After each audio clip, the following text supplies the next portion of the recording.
Hi, Hi, Bonnie. Bonnie. How are you? I'm good, thanks. Good stuff. Congratulations on the film. I just got off the Zoom with Terry. We talked for a while, and I really like this movie. It was very poignant, and I gotta say, I think it's relatable to anybody. What do you think about that? I think so. I think you live in a very rarefied space if you have not experienced any kind of financial anxiety or stress. Yeah, So even though our movie is very specific to a certain place, even though our characters are of a certain ethnicity, I yeah, think the themes are so universal, especially now where there's so much financial anxiety out in the yeah. world, that we're all struggling to plan around or even name. So yeah, I think we hit on some very relatable themes in our movie. Yeah, 100% you did. So let's start off with that. You get this script, you're approached, you're clearly you connected in some way because not only are you starring in it, but you're also one of the executive producers. So, you're invested. What was it maybe about Noelle or maybe just about this family that immediately connected with you and you thought, yeah, I just definitely need to be a part of this? It was one of those films that was an easy sell for me. Like I've been doing this now close to 20 years, and this is the kind of film that I became an actor to do. You Mm, know, I'm very drawn to watching kind of slice of life relationship dramas, things that are like smaller in scope, but so relatable in terms of your day to day. Like as a comp, I've likened this film to like a Blue Valentine meets Pursuit of Happiness, where, you know, you're watching a marriage fall apart yeah. because of the father's sometimes misguided decisions and attempts to stay on top of things financially and provide for his family. And you just see the ripple effects of so many poor decisions and a lack of impulse control just build and build and accumulate and ripple out. And it's such a unique portrait, psychological portrait of how gambling affects an entire family, Yes. that I And was friends too, and like outside the friends too, family. exactly. Yeah. Yeah, played by Yeah. Andrew Fung from Yes. Kim's Convenience and Run the Burbs. It's so there were the themes that drew me in. There's the fact that I'm from Edmonton, Alberta, which is the sister city and rival city to Calgary, where the film was shot and is Yeah. set.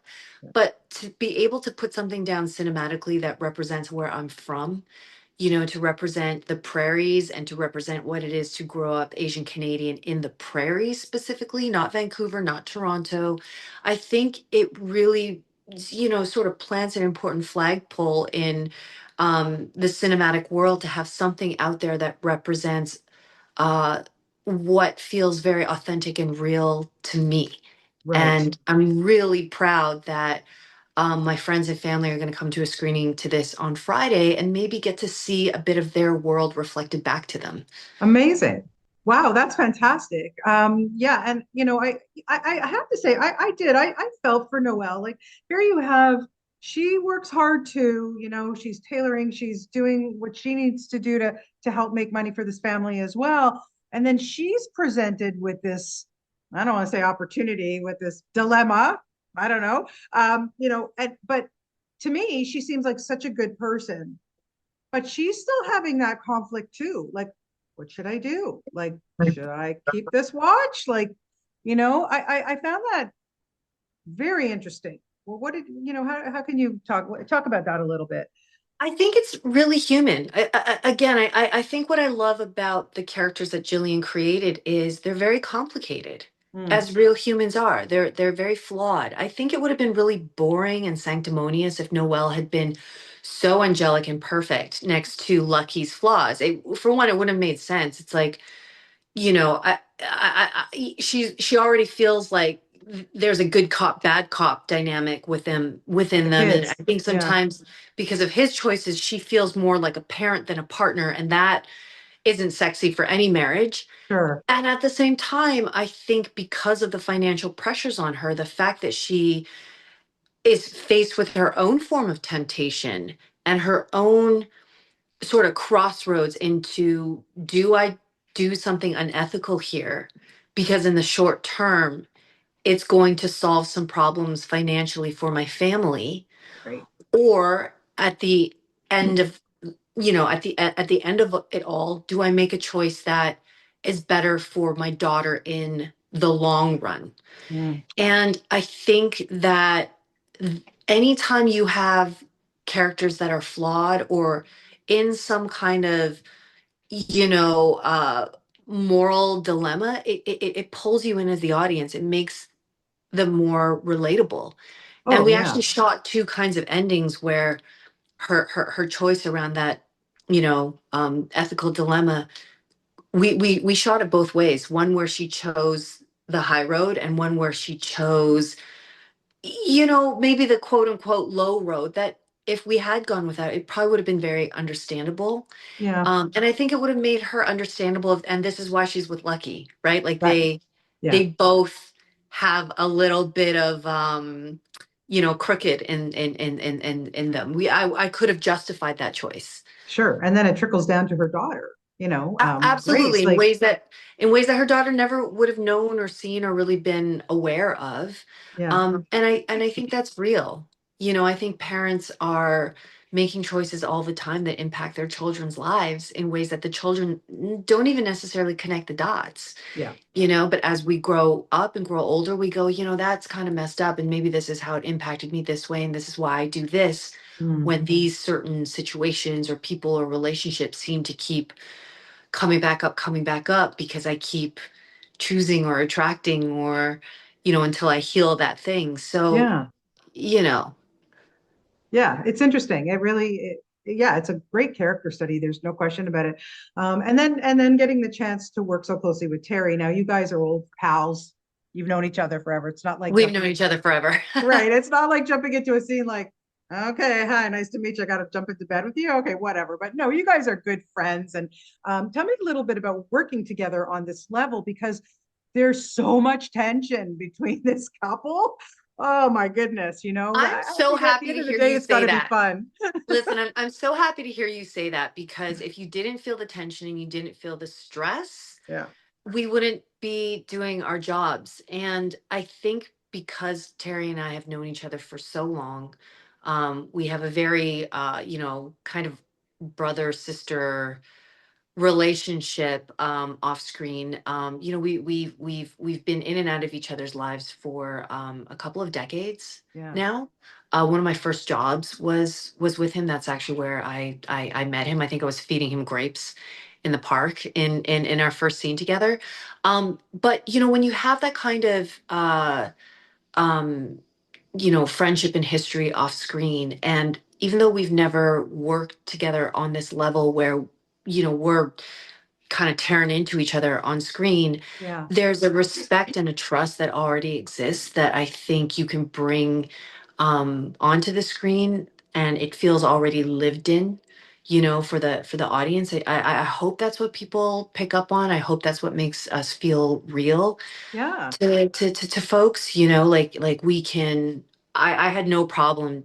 I had no problem tearing into Terry, at all. I wouldn't have had a problem if I didn't know him because that's the job. Yes. But, to have that extra layer of, we have an understanding.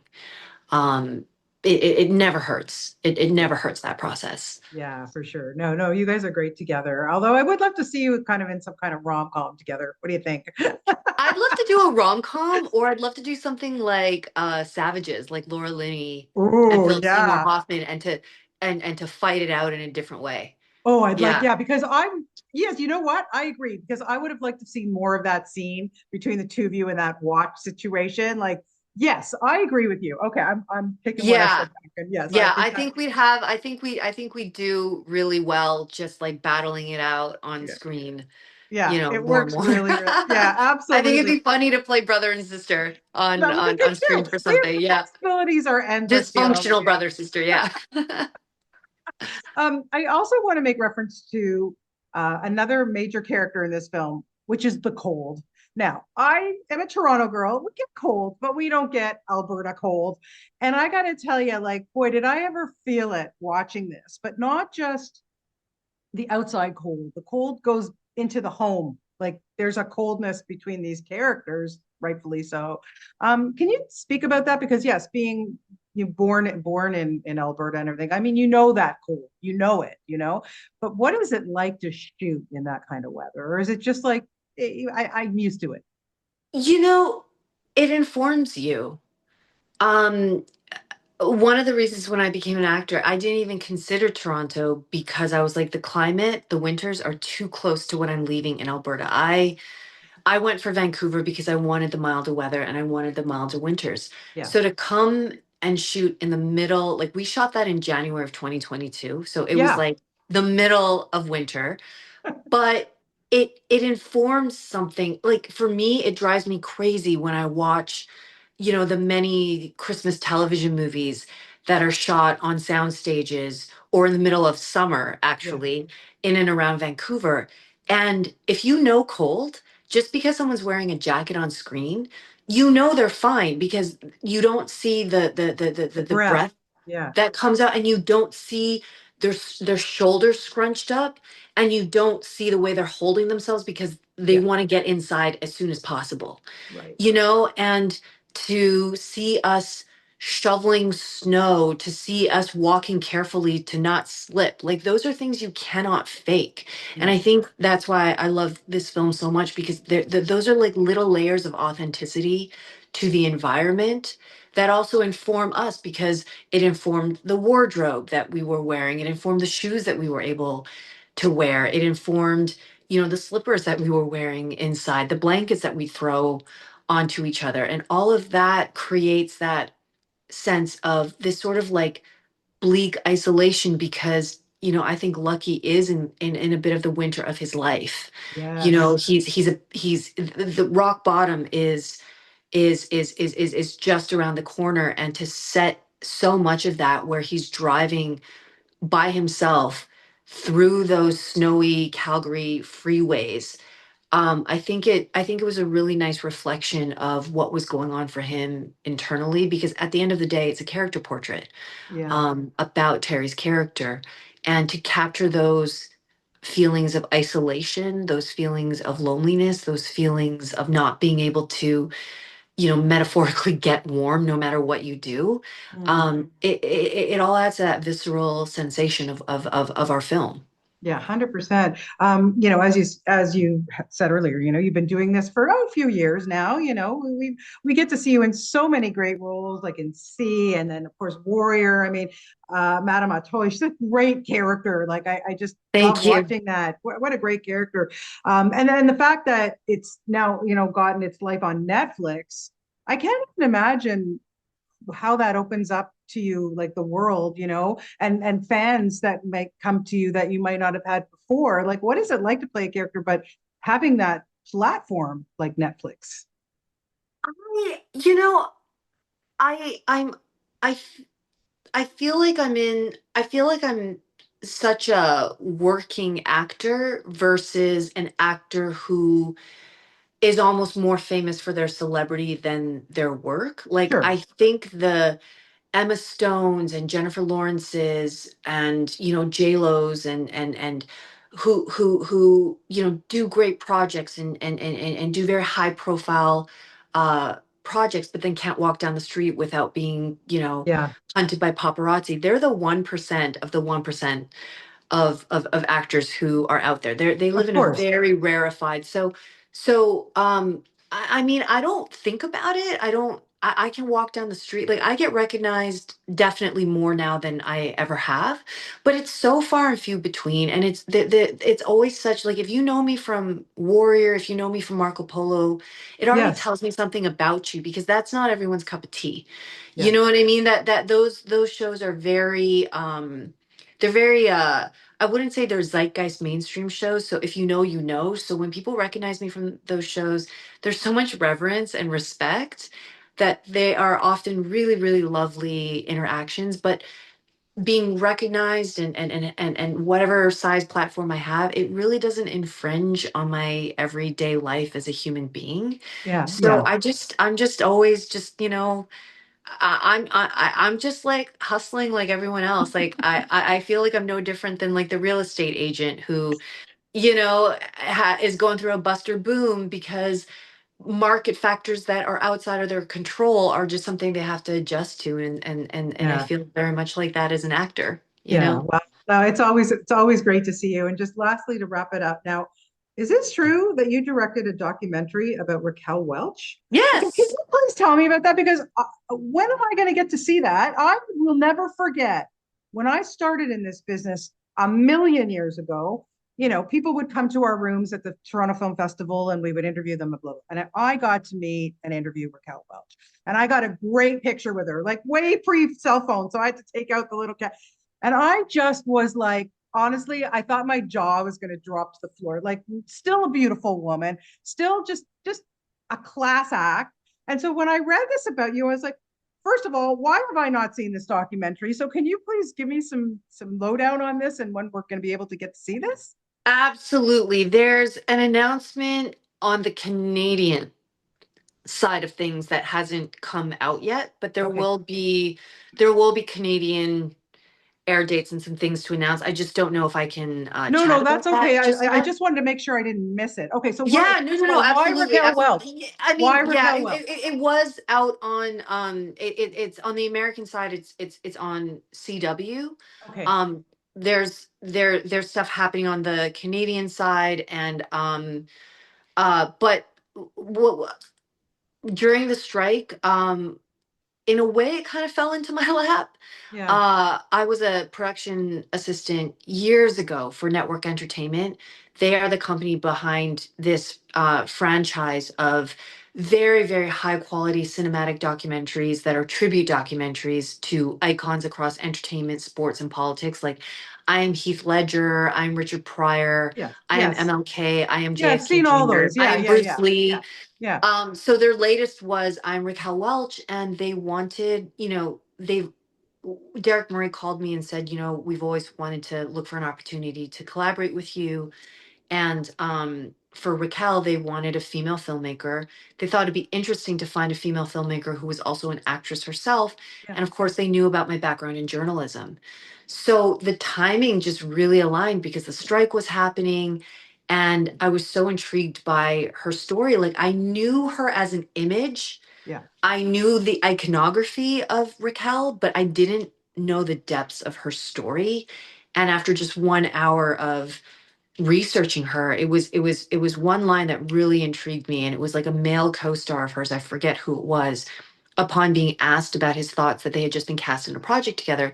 He made some comment, this is not verbatim, but it was some comment like, well, I don't know if she can act, but what a great body. Oh, yeah. And I thought, wow, like that kind of comment wouldn't fly nowadays. And I'm sure he meant, nothing about it. I could even picture women, twittering around his, oh, what a cad kind of Yeah, thing. yeah, And, yeah. the men sort of chortling and smoking their cigarettes because, the 60s, I picture this Mad Men kind of scene. But Right. I thought, wow, what would have been like to be a global sex symbol at that particular time before women could own credit cards, Yeah. before women could own mortgages without their husbands or fathers co-signing with them, at a time when it was not domestic violence was not illegal, was not Mm. even a term at that time, so I thought it was like a really, really interesting deep dive, and I was so glad I did it. I feel like I learned so much from Raquel's journey. I think she didn't get a lot of credit that she deserved, because I don't think society had really caught up to, the power that a woman like her exuded. Yes, through her sensuality and sexuality, but also through an incredible intelligence, Yeah. highly, highly business savvy, smart, and suffered no fools. And I think we've forgotten a lot or just didn't know a lot Mm. about her career that I'm really glad that this documentary brings out. So I thank you for bringing that up because I'm very proud of it as a directorial debut. But I Amazing. also feel like for Raquel, I would love for people to know her story beyond her face because she left a memoir. She made it very easy for me to pull out the themes because I Yeah. just followed her memoir, Right. and I think people don't know that she successfully sued MGM Studios for an ageism discrimination suit. And not only have we forgotten that, but I don't think we give her the credit because that discrimination suit ended up crossing industries and became a reference lawsuit for all kinds of workplace discrimination cases. So she Amazing. really changed the world in various ways that I, to this day, don't think she gets credit for. Well, we cannot wait to see that in Canada. I will keep an eye open and just maybe have somebody email me or let me know, but we'll get the word out once it's official here for sure. So, Oh, I would love to have a yeah. conversation just Yeah. about that. Please Okay. let Morgan know. And I think Yeah. I think there should be an announcement ahead of Okay. July, I Yeah, believe. that's fine. I'm not going Yeah. anywhere. So I'd be happy to talk to you again more about it. But that's fascinating. Well, listen, I've taken up enough of your day today. Thank you so much for your time, Olivia. I really appreciate it. I thought you did such a good job in Lucky Star. And yeah, we'll get the word out on that. I really thought it was so well done and beautifully shot. And the snow scene, oh my God, beautiful. Thank you, Bonnie. I You're appreciate your very, time. you're very welcome. Have a great rest of your day. Take You care. too. Bye bye. Bye.